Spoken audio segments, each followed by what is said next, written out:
Thank you very much. Welcome. It's lovely to be here. It is lovely to be here. And hello. It's really great to actually get out and about and to see the fruits, I guess, and think about the future in terms of some of the research that we've done in the Irish Research Council. I'm Assistant Director of Partnerships and Impact at the Irish Research Council. My colleagues who know the programs very well and who work on Brenda Blake is the main person, and some of you may have interacted with Brenda, who runs Coalesce Foundations. So I have to name check her today because she really helped me with preparing for this event. Just to give you a very brief overview of this event, of what we do, and I think most people here probably do know what we do. So the Irish Research Council funds research across all the disciplines, as we say, from archaeology to zoology. In the main, it's fundamental research, so it's whatever the researcher brings to the table. Not in every case, not for all funding calls, and I'll come to it in just a moment. We fund on the basis of independent peer review, international independent peer review, and it is from early career stage right through to later career stage for programs like Laureate and Coalesce. And we fund solely on the basis of excellence. These slide was already up earlier, so the story has already been revealed, but these are the whole range of the various different programs that we fund, and picked out two of the main ones that are probably most relevant to the theme of the conference today, in today's discussion, and obviously over the next 2 days, and that is New Foundations and Coalesce. So I think possibly some of you at least are already familiar with these programs, but New Foundations is a networking award. It's actually one of my favorite of our funding. It's because it is small and it is agile and it enables researchers to come in at a level that isn't asking too much of them. They can form small partnerships and get ideas off the ground. And sometimes that can enable them to go on to larger awards or grants with ourselves or maybe with other funding agencies. So many people, we kind of see New Foundations as a capacity building award in our portfolio. The funding amounts tend to be between 10 and 20,000, and they vary in duration, but up to a year in the main. And one of the strands funded under New Foundations, as in under Coalesce, is funded by the Department of Foreign Affairs and the Irish Aid section, and that's our Better World Awards, which we fund in the area of development research. The Coalesce program then is our main challenge-based program, predominantly aimed at, not aimed at, but predominantly focused on societal challenges. So we have an awful lot of people who are working in the development area who come in under the Better World strand, but also on the other strands, which are interdisciplinary, which are collaborative. We also get people applying for funding for themes of international and indeed national development work. Often working, essentially forming mini consortia where they're working with societal partners, CSOs, and so forth. Just to say a little bit more before I won't keep you too long, but just to say a little bit about the DFA Better World Strand, because that's been a huge mainstay in our funding portfolio in Coalesce and New Foundations, and also, although it's not highlighted here, via the Andrew Green Scholarship on our GOI Government of Ireland postdoctoral award. The DFA has been funding on these various programs for quite a while. In the case of Coalesce, since it started in 2018, we have, with them, we manage the awards. They provide the vast majority of the funding, and they've committed almost 7 million so far under Coalesce to development research projects. 21 of them have been funded by the DFA so far under Coalesce. Under New Foundations, which are smaller awards, they've funded about 208,000 euros. They've put in 2 awards since they've started there, and they've funded 8 projects under the Andrew Green Scholarship in the amount of about 650k. So quite a considerable investment from the DFA for the development research community, which is to their credit, and it's in our view.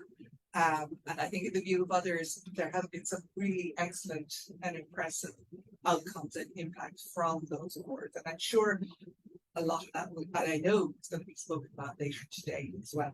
So very briefly, just to mention that not all of the awards that we fund that are relevant in this space are under the Better Worlds round.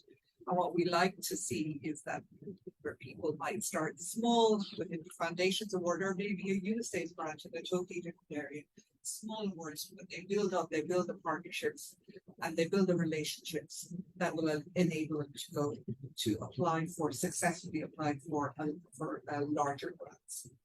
And that's it for me.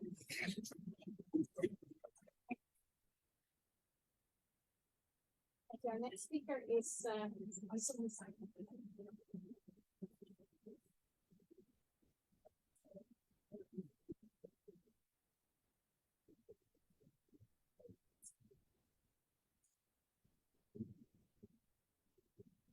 Hi there. Good afternoon, everyone. Actually really excited to be here today because I feel like I've worn those different caps at different times, different hats. So worked in NGOs, worked as a researcher, and now I work for Science Foundation Ireland as a funding body. So I'm just really excited to be here and be part of this conversation. I think just to really understand where are the enablers, where are the barriers, and what we can do more to address this space of bringing together researchers, NGOs, and funding bodies. I may have skipped that part. My name is Maysoun Mustafa. I'm a scientific program manager, and I'm particularly part of our challenge-based funding team at Science Foundation Ireland. So I think I brought this up just as a kind of very broad portfolio of what SFI does. I'm not going to dig too much into this. This can be viewed in our annual plan, but it just kind of provides that overview of the different scopes of work that SFI does. And you can see like the large bulk of funding goes towards our research centers or investigator-led research. We also have a considerable amount that goes towards our cohort-based doctoral student training programs. And I think across all of them, just kind of really looking at that question of collaboration with NGOs, they exist at multiple levels, whether directly within specific funding awards, teams would comprise of different partners, or at a more strategic level where we have run partnerships with, for example, I think with Children's Health Foundation, we run a program under one of our investigator-led research awards. I think that really focused on bringing together like highly innovative research. And that was kind of, the partnership overall was over 61 million, but there were other partners involved in it. But that's just the broad example of different research that we would fund and support. I'm going to focus specifically on my program, which is under challenge-based funding. And that's that green sliver there, innovation, entrepreneurship, and commercialization. So challenge-based funding, it's an approach that we take, which it's a solution-focused approach to research funding. So the way it works is it's a transdisciplinary research. We bring transdisciplinary research teams. I must have said that earlier, sorry, but like obviously SFI, our remit is we fund in STEM. So we fund science, technology, engineering, and maths, and that kind of governs general remit of the research that we would support. So when we talk about transdisciplinary research, I think in our particular space in challenge-based funding, that really does allow us to bring in just broad researchers from very different domains where they can work together from different backgrounds. And the main aspect as well that we focus on is that they work with non-academic experts. That's a really big component for us. So during this process, teams are then provided with significant funding, training, and other supports to just help them accelerate that research towards impact. So we have two kind of live programs that are running at the moment under challenge-based funding. One of them is the National Challenge Fund, which was funded under the government's National Recovery and Resilience Plan, with up to 65 million from the EU's Recovery and Resilience Facility. And this focused on bringing in teams to address societal challenges that were aligned with green transition and digital transformation. At this moment, I think all 90 plus teams have been funded. They've all just about started, or they're at different stages of it. But that's one of the kind of live programs that we have running at the moment. The second one is our partnership with Irish Aid. So the SDG Challenge, the Sustainable Development Challenge. And this one focuses on kind of key development challenges where technology can deliver transformative impact. And the particular focus is on Irish Aid partner countries. So I'd say this is a unique program, and kind of thinking about it is my favorite as well. Because I think it allows us just to have, I think it's one of our only programs where we can fund internationally. And it's because of that unique partnership we have with Irish Aid for this, where we can support teams in Ireland and allow them to partner with teams in Irish Aid partner countries. And they really look at the role that STEM plays in addressing the SDGs. So we've run two calls under this partnership. The first one focused on SDG 3, good health for all. And I must say it was really incredible work that came out. The projects that focused on neonatal health, that focused on chronic back pain, and kind of really dug into issues that are faced across broad spectrums. And then we also have the SDP 13 cluster there, which looks at climate action, but also looks at life below water and life above land. So the way it works, how it works, and what's unique about challenge funding is I think we put that first challenge to our researchers of, immersing themselves and coming out there and really talking to the stakeholders. I think we view this process as kind of different from traditional research where it's in order to address these complex challenges, the end users have to be the center of the conversation. And they should inform the expected outputs and outcomes. So I think the important features is it focuses on a team. So we support the formation and growth of interdisciplinary teams. We support them in accelerating their research. I see my slides are rushing me along. And we really focus on that co-creation. So this is the pyramid that our teams are tired of us because we always frame it for them in every conversation that for them to kind of work through a challenge-based funding, they really need to talk to stakeholders, understand what the problem is, understand how they can innovate, how can they solve that problem, and then kind of close the loop by coming back and seeing does the solution that they provided actually solve the problem. So this is the process that we work. My final slide there is just kind of to emphasize what is a team in a challenge-based funding. So we focus on 3 core team members: the lead, the co-lead, and the societal impact champion. And obviously a team can bring in additional team members. So that societal impact champion, I think our main consideration is that they're not a researcher, they're not an academic. They can come from the public sector, they can come from the NGO, they can come from private sector industry, and they kind of play a leadership role where they identify and validate that challenge, they advise on the solution development, and they work on identifying the barriers and how to overcome them, as well as being a key kind of advocate role and maximizing the societal impact of the solution. So that's kind of how we see the team. That's a very small diagram there that I brought up, but just to kind of look at where those societal impact champions have come from. The large part of them have come from the private sector, public sector, and you can see about a third there are kind of split between NGOs and kind of more those that are based within academic sector, but not academics. And I think this is where I'm really interested to see today, how can we improve that? How can we look at engaging with NGOs and bring them more into this program? I think that's it for me. Thank you.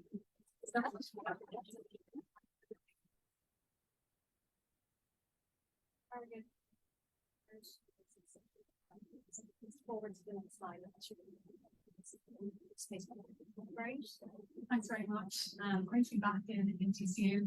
So my name is Jane Carrigan. I'm the MSCA National Contact Point, and I'm based in the Irish Marie Skłodowska-Curie office, which is jointly operated with the Irish Research Council under a partnership with the Irish Universities Association. And our mission is really to support researchers across Ireland in all different sectors about applying for MSCA funding and in implementing MSCA projects.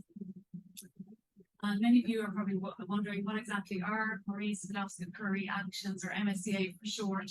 Well, they're an EU funding mechanism, and they provide funding for excellent research and training activities that support the mobility of researchers across disciplines, across sectors, across countries.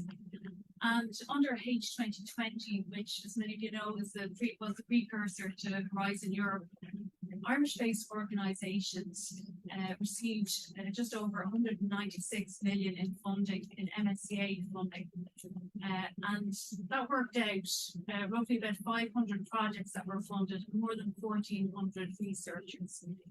And under Horizon Europe, so the first 2 years, if you like, of Horizon Europe, Irish-based organisations have received in excess of 65 million in funding.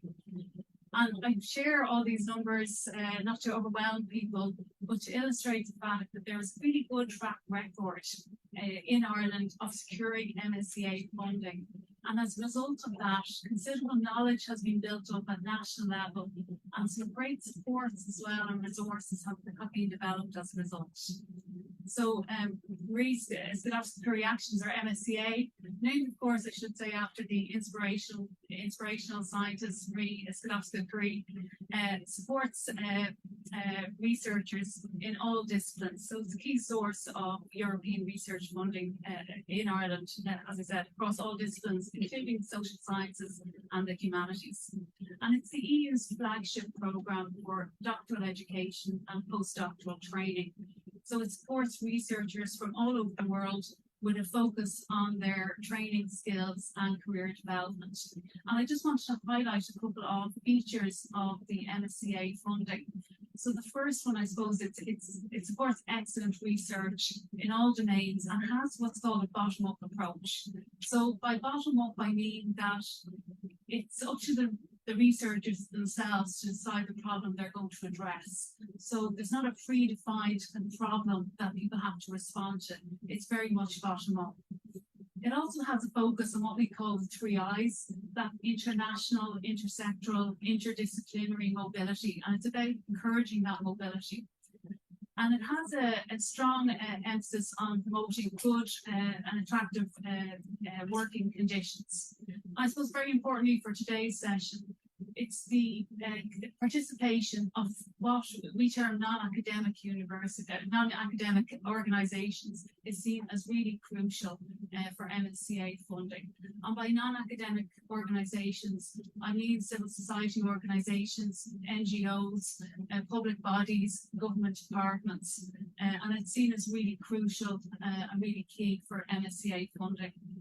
So I've mentioned the importance of mobility and career development and training as part of MSCA funding. So some of you can already probably see the benefits this introduces for researchers, including PhDs and postdoctoral researchers. So that level of exposure, if you like, for to other disciplines, to other ways of doing things, to different countries. Of course, it's going to have a benefit for those researchers and their employment prospects and their career development opportunities that they'll have later on.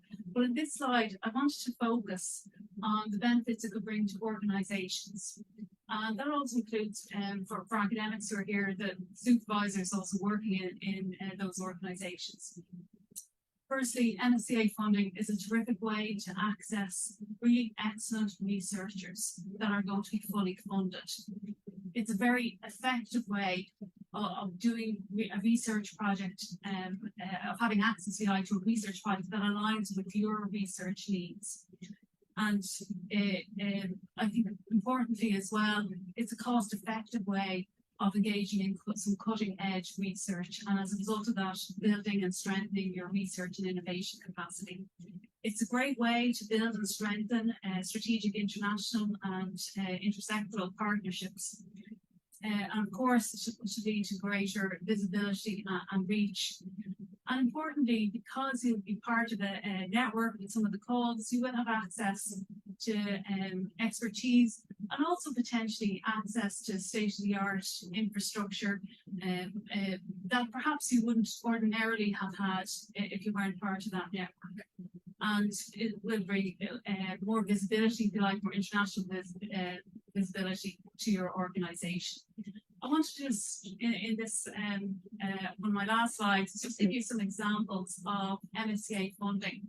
And I just wanted to kind of illustrate different organisations who have taken part, because of course, it's not just universities who are applying, although universities are often very much part of the consortium type calls. So the first example you can see there is from Tala West Child Development Initiative, and they applied for MSCA funding with pre-identified postdoctoral research. So they applied to the study on parental engagement and relationships in early childhood, and this project was in conjunction with Trinity College. Now, if an organisation didn't want to be a coordinator, there's different ways to get involved in a proposal.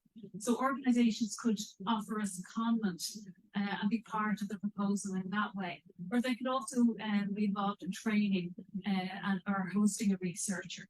A really nice feature of postdoctoral fellowships, although just a recent one under Horizon Europe, is the introduction of what's called non-academic placement. So researchers can build that non-academic placement into their proposal and would take place after the fellowship. Again, that would give NGOs, for example, access to a researcher 6 months after they've done a fellowship. So if a postdoctoral fellowship was applying with an academic from GCU, they would build into their proposal this non-academic placement. It has to make sense, of course, into the project that's being proposed. It all has to align, but it's a great way to see of getting involved in a proposal but not taking on a coordination role. I've given you some other examples of more consortium type MSCA funding. So we have a number of calls under MSCA, but the two examples I've picked are actually from MSCA staff exchanges. And the last one there, you can see, involves concern worldwide. I know Dr. Pat Gibbons is going to be, I think, speaking later at the case studies section. And if anyone's interested in MSCA staff exchanges, just to plug that we are having a webinar tomorrow, hour-long webinar tomorrow. Still time to register, and it's on our IUA homepage. And finally, just to say, I'm one of 2 national contact points for MSCA in Ireland. So my colleague, Dr. Yvonne Halpern, who's also national delegate and head of our office, together we work in trying to support MSCA funding, answer queries, run webinars, and attend brilliant events like this one. I'm really delighted to be here. I'm looking forward to the coffee break later on and the discussion. I've put up the links there as well if people want to contact me. Thank you very much.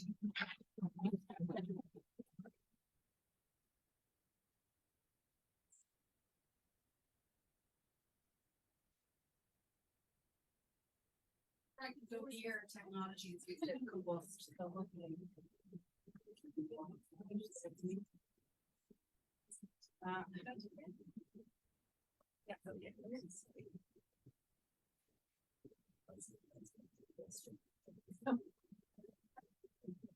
Thank you so much. Thanks, everybody.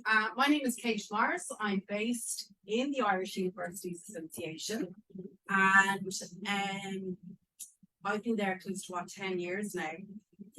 And really, the work of Campus Engage is to try. I come from a background. I come similarly. I've worked in non-governmental organisations, mainly in early intervention, prevention science, implementation science, working with government also. So I saw this job coming up for the universities to better mobilise research for societal impact. Really, that's my role within IUA, is how do we change cultures? How do we change funding agency calls? How do we change policy? And how do we change practice of researchers to better mobilize their research for societal impact. So different to the other speakers in the sense that it's kind of at the other end. You've got your research funding in, you've done your research, you've got your research outputs. Now, what do you do with the how do you deliver outcomes in terms of research to deliver impact? So here we go. So we turn on our telly every day. We've got various societal challenges. These are complex, what we call complex, wicked societal challenges that you as researchers are being asked to fund and to deliver effect. Housing, biodiversity lost, health services, energy, emissions, net zero, all of these things. We open the paper, social media, they're constantly at us. So within the Irish research and innovation system and the funding agency system across Europe and of course in Ireland and further afield, we are putting so much money into trying to address these critical societal challenges, wicked societal challenges. But the problem is it's slow paced. We're not seeing effect as quick as we would like to. Yeah, so time is ticking as well for many, especially the whole biodiversity, climate change issue, the reduction in emissions challenges that Europe and our own climate action plan has put forward. We're spending billions of euros to address these challenges. And the public, the taxpayers, how deeply involved in this? They're feeling apathy, kind of bootless in effect of actually working to address these challenges. What is the opportunity and how can we do this? So within Campus Engage for a number of years, we have been pushing, trying to really better, and that doesn't matter if it's top down, blue skies, bottom up research. Fundamental pieces that you're working like IRC now, you're working with the research stakeholder or the beneficiary of your research to tackle these challenges. Okay, so quickly, this is about bringing that quadruple helix, about bringing beneficiaries into the research and innovation process from the very beginning to even when you're formulating your research question. It's a transdisciplinary approach, and it's about not only looking at how we can mobilize for profit, for consumers, whatever, to make money, which we do very well in industry. We work fantastically with industry partners and there's wonderful tax incentives, and we've got lovely matrix and ways to measure this. But it's about how we also look at measuring the societal impact of research and innovation and engagement to do so. And this is all about getting it right quicker, getting people on board, citizens, non-citizens, involved in the research process, but also in the mobilization of the research outputs to actually see change in people's lives. And that is what research and innovation is all about. It's about addressing societal challenges and making people's lives better at the end of the day. So saving time and saving money, that's the engaged research and innovation approach, is how we do it together, faster, avoiding duplication of effort as well.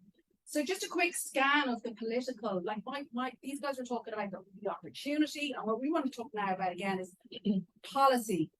What's going on at a systems level across research innovation? So we have brilliantly explained Lisa Higgins' work, DSAI and others previously on the societal challenges. Big funding to address societal challenges within SFI. We have a new evidence for policy, but we have a new department for further higher ed, specifically dedicated to drafting and implementing policy for research and innovation, which is very exciting. And within that, you have an evidence unit, and the people in that evidence unit within the department are actively trying to better mobilize researchers working with policy officials. So to inform public policy and implement public policy. Of course, Impact 2030, the big Creating Our Futures campaign, all about engaged research and innovation, Horizon Europe, which has already been spoken about. And at a global level, there is a global reform agenda on how we actually measure research. It's called the COARA, which is a coalition for the reform of research assessment. So it's not just about H-index articles and conference and IP and spin out. It's much broader in terms of the societal impact and the qualitative evidencing of the research and innovation impact. So that's kind of what's happening at a global level. But I want to just talk a little bit today about the agenda in better mobilizing research for public policy specifically. So researchers are kind of like these kind of gatekeepers or not necessarily gatekeepers, but an access to the stakeholders, whether that's farmers, car drivers, whether it's individuals using IT technology in sub-Saharan Africa or Latin America, whatever it is, the researchers can access that lived experience, that tacit knowledge, and bring it into the research process, and then translate that into very high-level policy briefings and other techniques to work with policy officials to build evidence-informed public policy. There's a big agenda happening at government level through Taoiseach's office. Big OECD report recently launched on how we can better connect academia, academics, researchers with policy officials. So we're drafting and implementing policy that we know can make a difference on the ground. So it's very pleased to see that happen. And these are our researchers actually working with farmers, collecting the data, understanding their needs, their problems, cause and effect, and how to translate then the research into better public policy. So quickly, 3 initiatives that we're working on within IUA over the last year and a half. We have always worked with SFI, we've always worked with IRC, and I'm in the same building as Jane. So we always try to work very collaboratively. So one of the things we've been funded to do is to enhance capacity. So this is all about changing attitudes, changing culture. And you can have strategies coming out your ears, but unless that culture is addressed, culture will eat strategy for breakfast. So unless you have a cultural attitude within the university, top down, bottom up, to really change and how we practice research, how we do research, it's really important. Okay, so that is about building the core competency capacity of researchers to do engaged research. Also about building partnerships between policy officials and researchers, connecting them, networking them, creating relationships, building trust, and then supporting universities to evidence their impact. Quick overview of all the different organizations we're working with.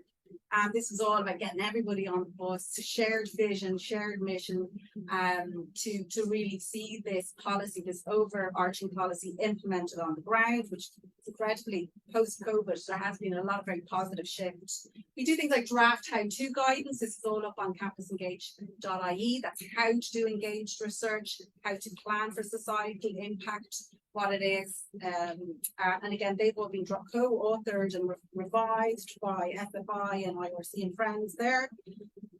One of the things we did last year was we worked with the HEA, with the chair of SFI, Peter, and others in the department to better understand what are those magic sparks or those moments where we can get researchers to work with policy officials. How do you get Ben in Department of Justice to work with you in relation to your brilliant piece of research on whatever, drug trafficking and whatever it is? How do you work with them? How do you connect them? So anyway, we did this rapid review, but mainly we brought in very senior policy officials from second in command, Liz Canavan and Taoiseachs, to Daglon and Justice. And we talked to them like, where are the opportunities? And similarly did that with researchers. And we got a whole plethora of different mechanisms or opportunities to better connect researchers with evidence of how to do that better. And we have this report. That report is also online on our website if you want to read that into that. We also did a policy briefing, which we sent to the Sec Gen of the department at the time, Jim Breslin. This is really important that we're better connecting our researchers' outputs to work with policy officials. And I was in the new heads bill, which is fantastic. Bang in there. So SFI and the IRC are going to come together magically. I'm going to have this wonderful new research agency come spring. And the heads of bill that needs to be signed by the president in there. It's all about engaged research. It's all about evidence for public policy. It's all about citizen science. It's really inspiring. It's really exciting to see that happen. This isn't very, like it's kind of hard to see. I should blow them up. These are all the different ways that researchers can work with policy officials. So everything from bringing kind of hard to reach stakeholders together to consult focus groups and whatnot, and carrying out international evidence reviews, effective responses in other jurisdictions. How do we bring it back? CDI, TALA do a lot of that kind of work on evidence programs. Anyway, we could share these slides after. I'm up for time. These are the types of skills that we need to generate and to manifest in researchers about how to work better with policy officials. These are some of the enabling factors again, like those core competencies that researchers need to build as to the policy officials. We have another slide about what policy officials need to do to better connect with researchers. But I'm just putting some tasters, and you can circulate these slides after. And other things we're doing, these brokerage events with Campus Engage in the IUA. So we did one in March on youth wellbeing, and we worked with the policy officials. What are your policy challenges?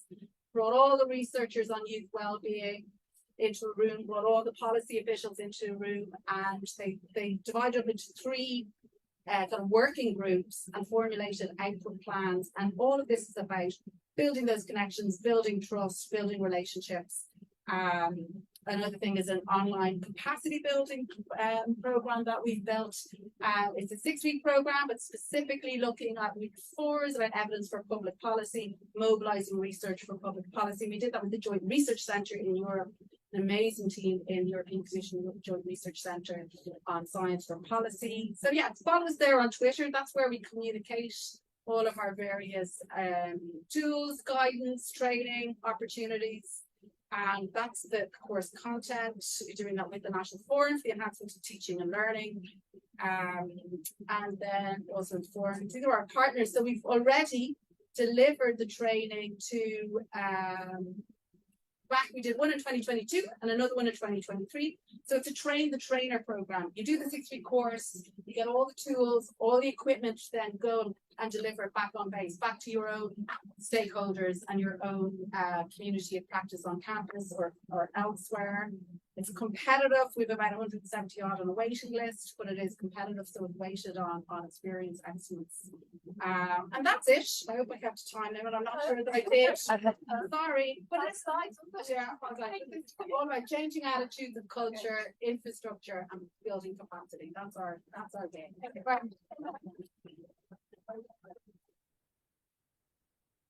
Welcome, Jane.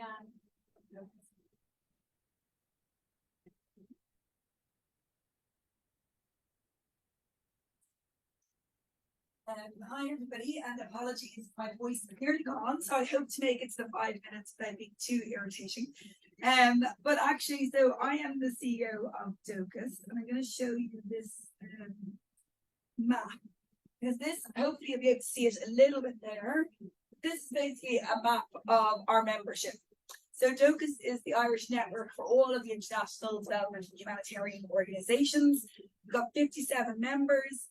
And you know, they range from your household names, many of whom are participating in this course, sorry, I'll use this, who are participating in this conference, from Concern to Action Aid, Christian Aid, but also smaller organisations that might be working on advocacy, such as Sadaka, but also Brighter Communities Worldwide, a small organisation based out of Cork, working with girls in Kenya. So you have a wide range of organisations within the DOCUS family. And really our objective is to try and create greater impact through collaboration and connection. So trying to encourage members to work together to ensure that, you know, they can have better impact in their projects, but also to ensure that we can affect policy change and influence as well. So within this map, for example, you can see, I'll take Goal as an example. So they're the organizations that Goal are most connected to.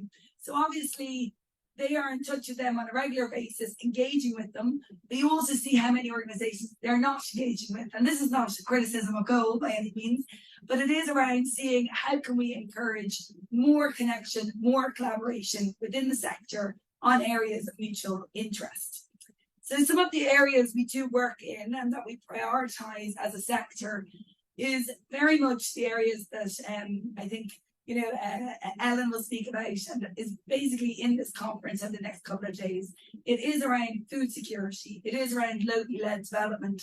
It is around climate change. And these are the big issues that our members are grappling with, are trying to, you know, see how they can adapt their programming, how they can evolve, how they work to reflect these ever-changing needs, what they're seeing on the ground, but also how they want to change internally as well. I'm going to show you just another map because I think it's It reflects what is already happening in terms of academic connections within the sector. So you'll see here there's quite a range of universities, and there's a lot going on already, but some of them are kind of disconnected effectively from each other. So you might see from UCC, for example, is engaging with a wide range of universities, others perhaps less so. And it's really looking at how we can actually tap into what is already happening within the sector to really inform our own policy and influence. So a lot of what I do, a lot of what the team does, is look for opportunities of how we can influence Irish government policy, looking at, you know, what needs to happen, where and when.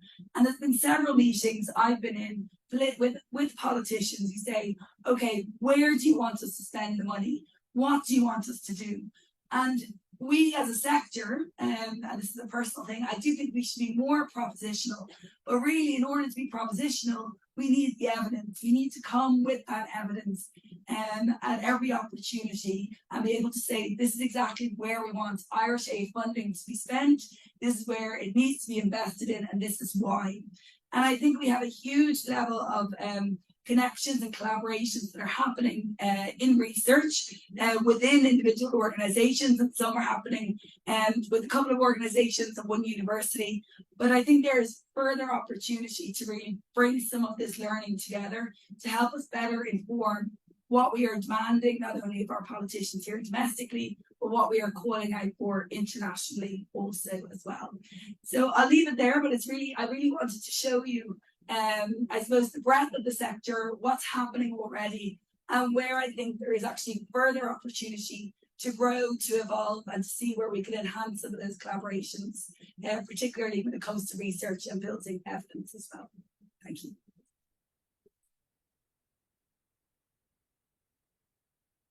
Quite nice to have this background.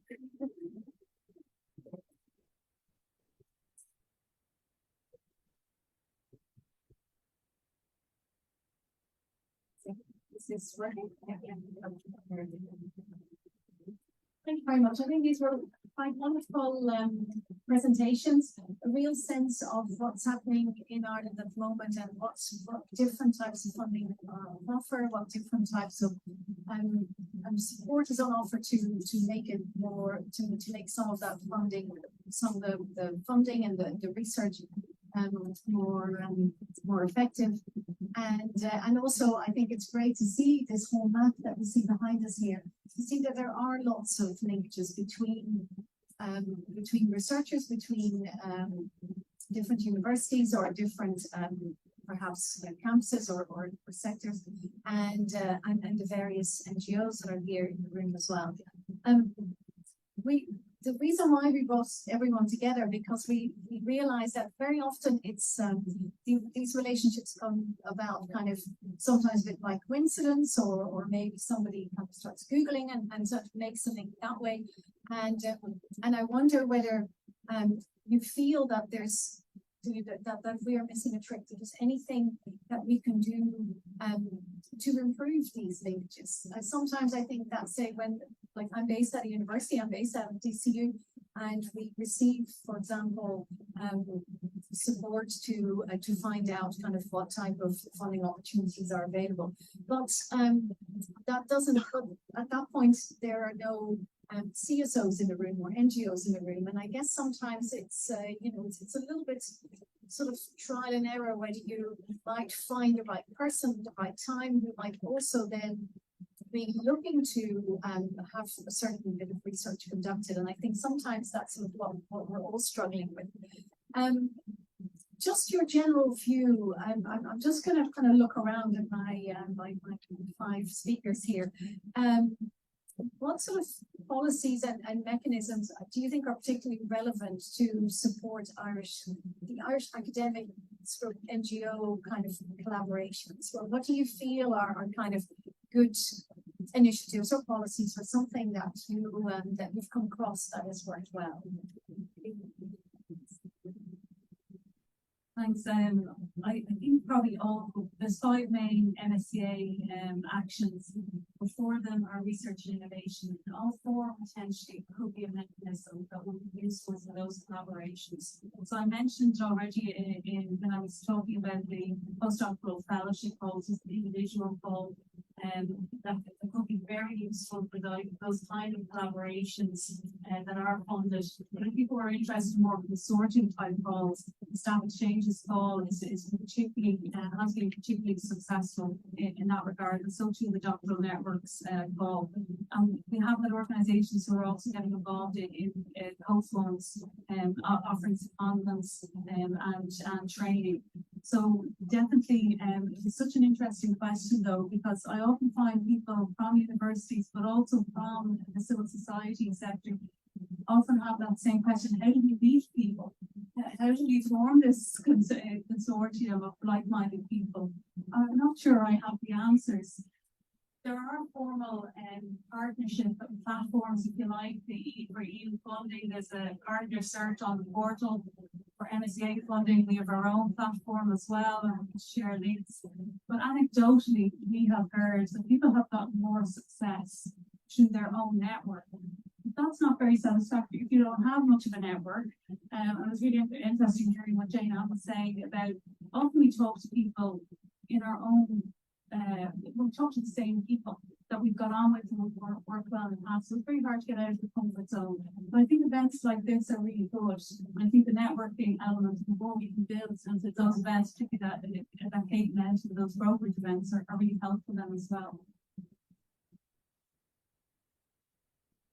For that, and I must say as well, it's just not in mind though. I just see those connections and see when it's strengthened. Just reflecting on that, it is a really important point. So one thing kind of that we've tried to make sure it's kind of really center, I think, that engagement with the NGOs or kind of other spheres is that role of society impact champion that we mandated as part of a team. That has to be a leadership role in the team.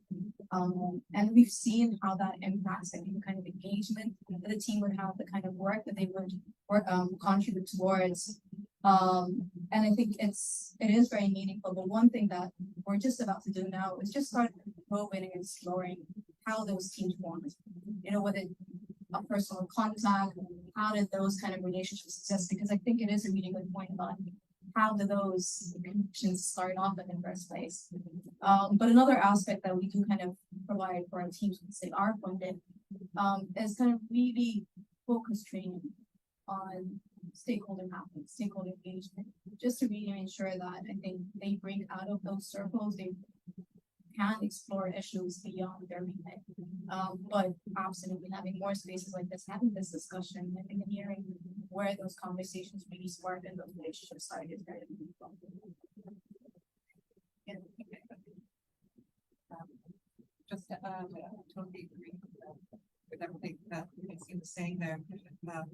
And what we've started to do in some of the strands we fund in recent years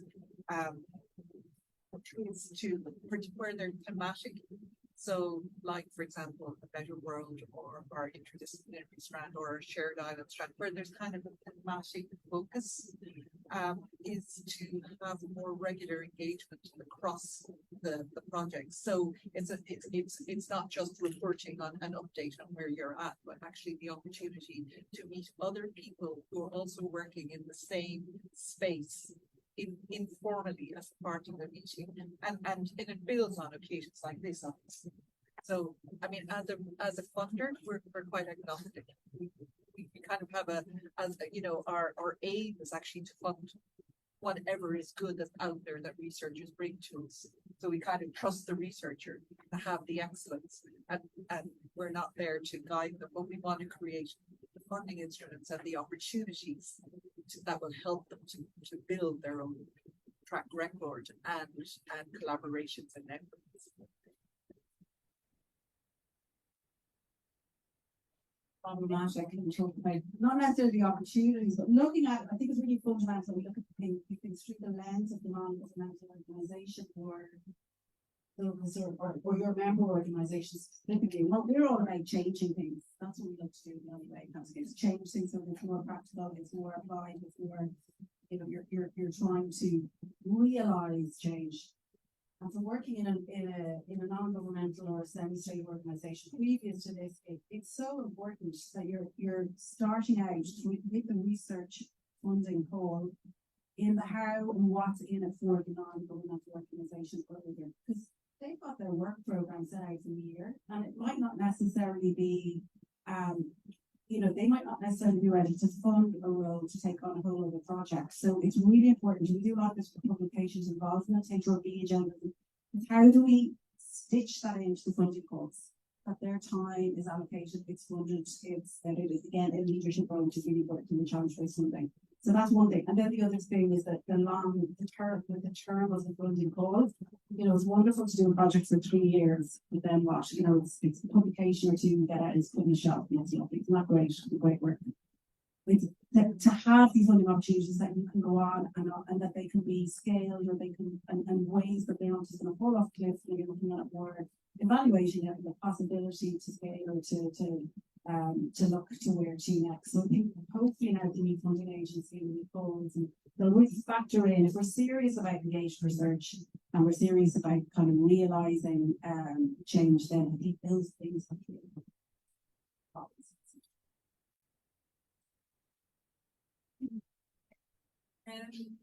Yeah, no, I'd like to agree just with what Kate said. I think if we want to really build in kind of or really connect both the research with practitioners on the ground, and that is happening on a kind of a one-to-one basis. We know it's a little bit, you know, based on their own network. I think it does need to be built into the funding, that weaving piece, how you can actually build those connections, broaden it out, you know, to organizations that don't have necessarily huge resources, but actually would really benefit from the research and would love to participate in it, but would only be able to do that in a more collaborative way or as a multi-partnership approach. And also, there may be something similar to this, but I haven't come across it, looking at how we can be more I suppose transparent, or do more open source kind of in a way that's very easy to navigate. I formerly worked with MSF, Medicine Sans Frontières, and of course it's full of doctors. They love to do research and they're writing papers all the time.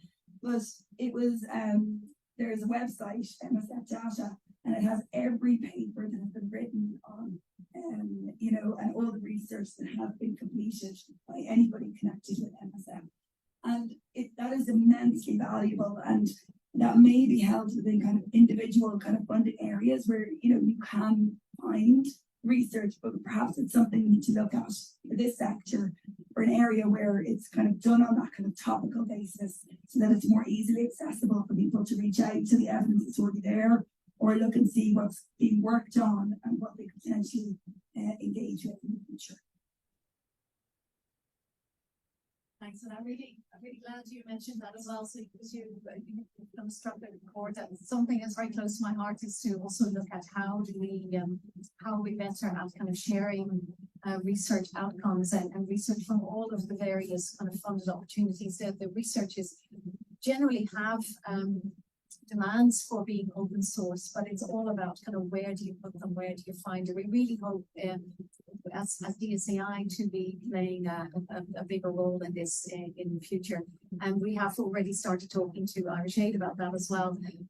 Sadly, the person Irish Aid who was meant to be here couldn't make it, and sent us apologies. But I think this is something that we really need to continue to talk about, and I think it's a very interesting idea what you're saying. You know, I certainly feel from my discussions with NGOs that sometimes you know, time is very tight in terms of how much time NGOs can work with a researcher or with a funding institution. So I think there's certainly something to be to be worked out in terms of how can NGOs get their kind of value for money, which when you know the amount of staff time is very, very tight.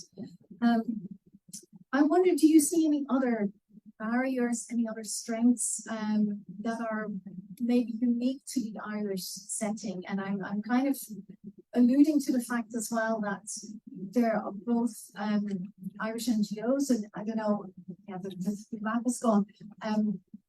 But I certainly know, and so also from one of the presentations that we will have after our coffee break, that a lot of Irish NGOs have strong links to research organisations based in the UK, and they are very well-known, well-funded research organisations, and it's very easy to pick up the phone or send an email to an organisation that has a huge amount of researchers on their books. And I do wonder whether you see that as a barrier, as a strength.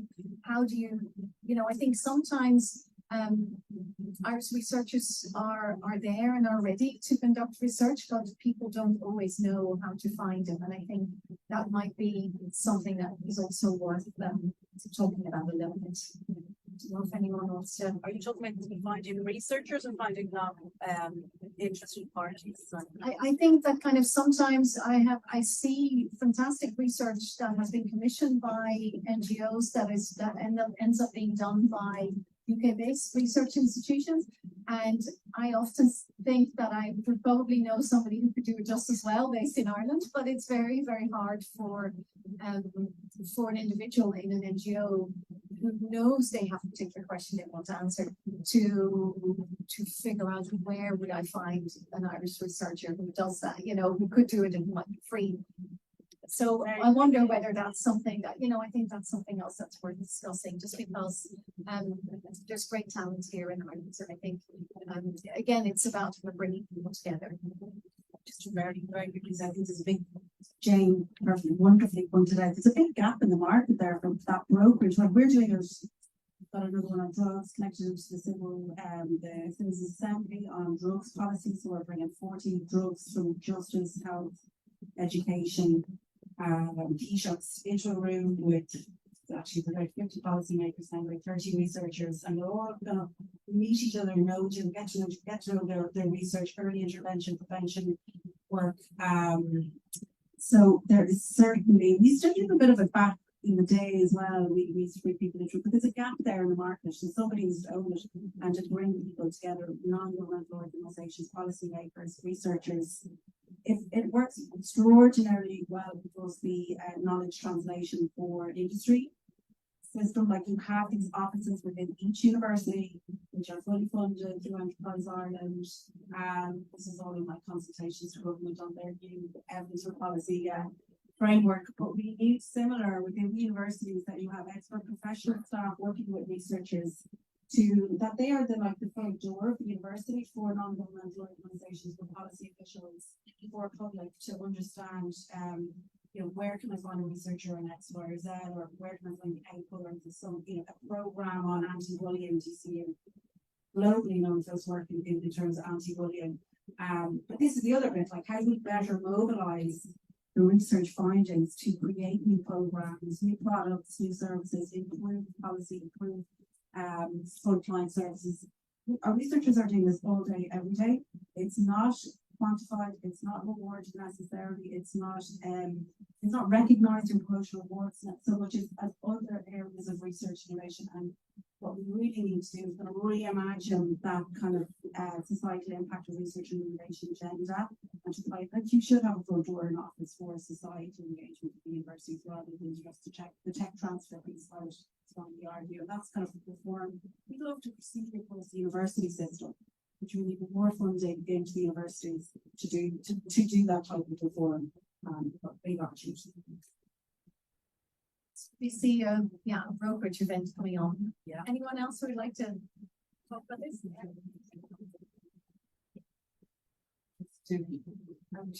I actually think it's a brilliant idea to have a repository of the research that's been done and of the researchers that have done the research, and then very simple. You would think it's so simple it would have been done many, many years ago, but simply to list all the researchers funded under a certain, for example, in our area or in DSAI's area, which are relevant to development studies.